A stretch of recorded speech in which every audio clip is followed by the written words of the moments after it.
Yeah, it's a huge cultural change. Trump has done something remarkable in a really short time.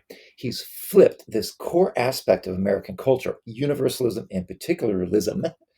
These terms sound abstract, but they're really pretty simple. So, in a universalist culture, rules and laws and opportunity apply equally to everyone. I mean, ideally. That's the America that most of the world knew. America from the end of World War II until Trump. And so, for one example, if you're speeding and a police officer pulls you over, ideally, it doesn't matter who you are. If you're the chief of police brother-in-law, you still get a ticket.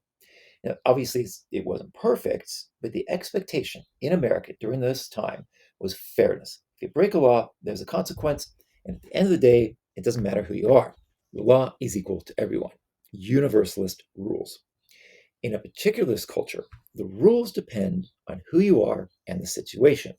So, in the ticket example, the average driver gets a ticket, but the chief's son in law doesn't. And the police officer might even have to apologize for pulling him over. Even at the highest levels in a universalist culture, it meant that if you were, say, president of the United States and you sent some people to break into your opponent's headquarters at, say, the Watergate, and you get discovered, you're going to be prosecuted. And of course, this is what happens. And yes, that showed American that the American system wasn't perfect, but what it really showed was that the American ideal of equality, of universalism, went to the highest levels. And please don't get me wrong, in no way is or was America equal to all of its citizens. But that incident did show that even the President of the United States had to follow the law. That's universalism. And then we got Trump. Trump has changed that. Now he's using the law to prosecute those he doesn't agree with.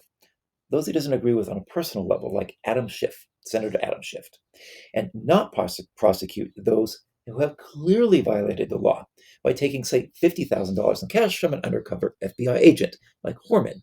That is classic particularism. The law applies to you harshly, my enemy, but not to you at all, my dear friend. And I think this is the deep question Americans have to ask themselves.